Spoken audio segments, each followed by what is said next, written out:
war maxay tahay dhulbaanta fudaydka joojiya oo cayda joojiya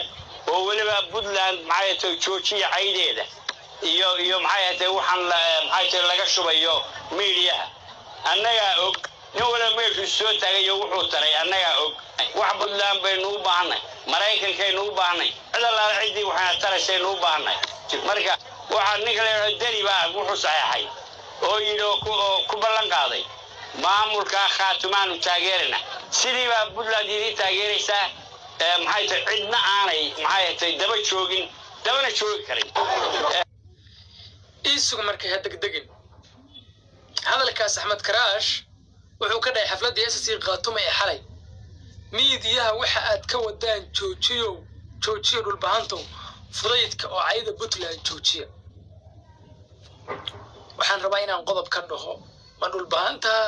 dadka caytamayo ee miidiyaha joogo mise waa qolo kale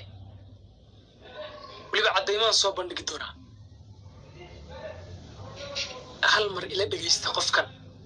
anigu waxaan arkay cadow aan garaw ahayn inay salayn reer SSC Khaatumo oo kan Hargeysa uu kaga daran yahay kan garawe anigu waxaan arkay cadow aan garaw ahayn inay salayn reer SSC Khaatumo oo kan Hargeysa uu kaga daran yahay kan garawe anigu waxaan arkay cadow aan garaw ahayn inay salayn reer SSC Khaatumo aadiyan ninkaas waa nin habar gadir ah qabiil ahaan waxa la ii sheegay in uu ka siiyay habar gadir cayr reer ahaan cayr wuxuu ka siiyay juful yiraahdo babaanshe TikTok ayuu isticmaalaa waxa ku xiran malaayiin followers ah waa ku xiran ninka hadalkaas leh okay waxa jirta gabar u dhalatay beeshan ulbaanta gaar ahaan jaamac siyaad oo hadalkaas ka jawaabtay oo codkeeda aan idin la wadaagi doono intaan gabadhaas u gudbin waxaan rabaa inaan iskiin qabadsiiyo hadalkii madaxweyne Axmed Karaash iyo hadalka ninkaas calankii SSC Khaatumo u saaran wuxuu iska dhigayaa inuu Khaatumo taageersan yahay buu iska dhigayaa waxaan marka labada hadal baan rabaa inaan isqabadsiiyo ninkaas hadda madaxweyne Axmed Karaash oo dhulbahanta uu afka ku dhuftay ma dhulbahanta ninkaas ma aha marka waxaan ka soo wataa dooda inaan isku xiro dadka miidiyaha joogo gaar ahaan aalada TikTok oo anigu aan shaqo badan ka qabtay hadda intaan tagay meeshaas gabdho khayr Allah siiye SSC Khaatumo iyo Puntland ka soo joogo oo qurba joog ana way igala qayb qaateen ma soo koobi karo magacyadooda inaan dadka kala saarno waan ku guuleysanay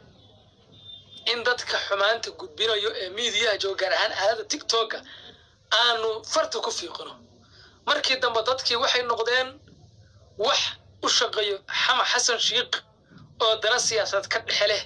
in Puntland la caayo oo Khaatumo iska dhigayo iyo kuwo u shaqeeyo maamulka Hargeysa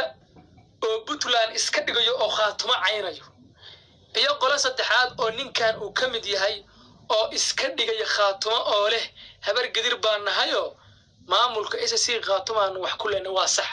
nimanka cayr ee fiqishini ee meesha degan ayaan la way adigu ninba baansho abaatay ma ayaan la tahay cayr waa tahay sax laakiin si madid reeraha ayaan le ee cayr ee fiqishini ee Khaatumo wax ku leh hadalka aad tirina ee aad SSC Khaatumo aad ku jaayifaynaysid jawaabteedu waa tan oo aalada TikTok ayaa ninkaas jawaab ka siiyay oo waan idin la wadaagi doonaa waa qodob hadda TikTok waxay noqotay meesha kaliya ee xumaanta laga buufiyo waa meesha qof kasta oo YouTube iyo Facebook jooga ay tahay inuu halkaas aado madaxweyne Axmed Karaash waxaan oo kale u arkay waxaa la soo qaadanayaa TikTok calaamada Khaatumo iyo Puntland ama sawirka garaad samac waa la saaranayaa waxaa la caayaa Puntland yuu yahay qofku isaaqba hadda qoladan dhulbaantiyo xoogaa nimankan isaaq way isku lahjad ma laakiin wax yar islaajad xiga baliyaan annaga reer mudugayga nimanka habar gadirna waa islaajad xigna qaybna waxay soo qaateen calankii Puntland qaybna waxay soo qaateen calankii Khaatumo garaadada iyo waxa u saaran madax Puntland soo martay way iscaayeen markaas cod inta la duubo la faafinaya bul lacag baan lagu bixinaya waxaas taliis sirdoonka Soomaaliland baan cadeeyay marka waxaas in laga hortagaa loo baahan yahay jawaabahaygii tiktok aan ninkaas ka siiyey intaana u gudbin oo aanad idin daarin waxaan rabaa inaan idinla wadaago gabar u dhalatay beesha dhulbaanta gaar ahaan jaamac siyaad oo ka jawaabtay hadalka ninkii aan idinla wadaagayay ee habar gidir ka jawaabtay ila arka sheekan idin hayaa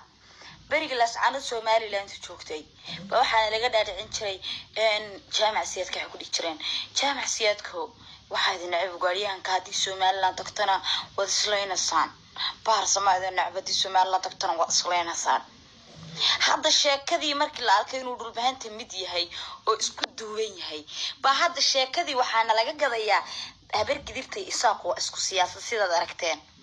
inta marka laga imaado waxa jir wiil Idris Beeba la dhaho oo badan ay si khaatuma ka hadla inuu si khaatuma ka hadlo ama uu taageero anu wax ceebo uma arko laakiin waxa ceebo arkaa in anigii la iga dhaadhiciyo ma jeerteen baa ku nacab ama Puntland baa ku nacab waayahay Puntland aniga haday nacabta ama cadaawad aniga ii qabto way ay marka dagaal ku jir ii garab taagneed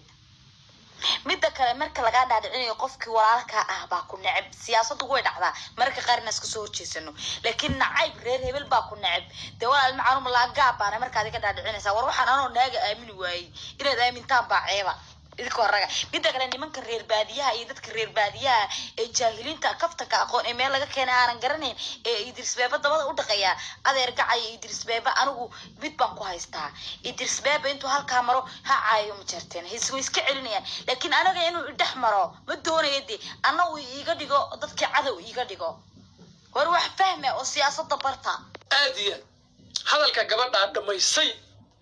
ninkan waa nin habar gidira TikTok wax kale kama shaqeeyo SSC khaatimo iyo Puntland buu isku diraa isagoo iska dhigay inuu khaatimo taageersan yahay waxa jiray muuqaal oo ciidamada Puntland oo Daacish la dagaalamay uu ku bahdilay oo uu leeyahay ma taqaanayay $100 baa loo qabiyay oo Daacish baa jabisay waxa ka sii horeysay Xasan Sheekh Maxamed markuu ku duulay Axmed Madoobe wuxuu caayay Axmed Madoobe oo wuxuu lahaa khaainul wadan hal soo qabto galmudug iyo hirshabeelle kama hadlo dhulka shabaab ay galmudug ka haysato waliba deegaanka isagu ka soo jeedo ee habar gidir ee caad iyo masagawa iyo camaara kama hadlo galcad iyo ceel dheer dhulka gal degaan iyo masagawaana kama hadlo ceel buur kama hadlo intaas si qaatimo iyo Puntland buu fidnadooda ka shaqeeyaa si qaatimo Puntland buu fidnadooda ka shaqeeyaa waxa taasi dheer ninkan dhalinyaro waxa jira habar gidira oo markii dagaalku uu ka socday shangeed iyo ceegaabo calanka Soomaaliland inta soo qaatay cadaado iyo gurceel iyo dhuusamareeb ka taagay kama hadlin gurceel iyo wuxuu ka soo jeedaa dhuusamareeb kama hadlo dhalinyaro habar gidira oo ka reer Soomaalinimo wadata oo waxa jira calanka Soomaaliland iyo calanka galmudug inta isku qabtaan ka dhex wada galmudug iyo gurceel kama hadlo simple marka hadalka gabadhaas dhamaysay waxaan uga golleynaa wax kale ma ahan dadka madaxweyne Axmed Karaash uu arkay dadka noocaas hada ninkaas oo kale waxa la isleeyahay oo dhulbaanta ma ahan anagana hadda sheegnay cadaynayna ma ahan dhulbaanti dadku dhan waa ugi marka yuu qalday aragtidiisaas waxay qalatay dad wanaagsanaa oo reer qaatimo iyo Puntland bay qaladay dadkiina ma oga wax yar mooy dadki intii kale ma oga yuu duubsaday Abbas Madani oo kale uu duubsaday dhalinyaro kale oo duubsaday oo fudud buu duubsaday dhalinyaradii kale waa iska dheen bas simple hadda si fiican aad u faantay marka waa tan jawaabtii aan ka sii TikTok ila arka anigu waxaan arkay cadow aan garaw ahayn inay salaan reer SSC qaatomo oo kan hargeysa uu kaga dareeyay kan garawe alla ilaahay waa soo wada baxay ninkii odayga ahaa waa soo wada baxay ninka ragga inuu soo wada baxana waa wax caadi ah oo loo baahan yahay oo bareerihiisa cadaysto anigu waxaan ogaa cadow aan garaw ahayn inay salaan reer SSC qaatomo oo uu kaga sii daran yahay Somaliland kelmadaas aan ku haysta aniga wax kale kuma haysto ismadii ma oran sidaas SSC qaatomo madaxa meel ka korayso oo la taabta malahan madaxweyne Cabdulqaadir oo Axmed Cali Firdhiye oo mar la weydiiyay kelmadaas wuxuu ku jawaabay sidaan xal isbarbar dhigay nimankii horgalada ahaa ee cadowga ahaa ee hargeysa jooga magaca sheeganayay iyo ragii madaxda ahaa ee ugu matalayay garowe markaana waa bayaamiye haddana waa ku celinayaa Puntland 1998kii reer SSC baa dhisay oo wax ka dhistay ragga Puntland joogay waa madax ku joogta kalsoonida iyo matalaadda reer SSC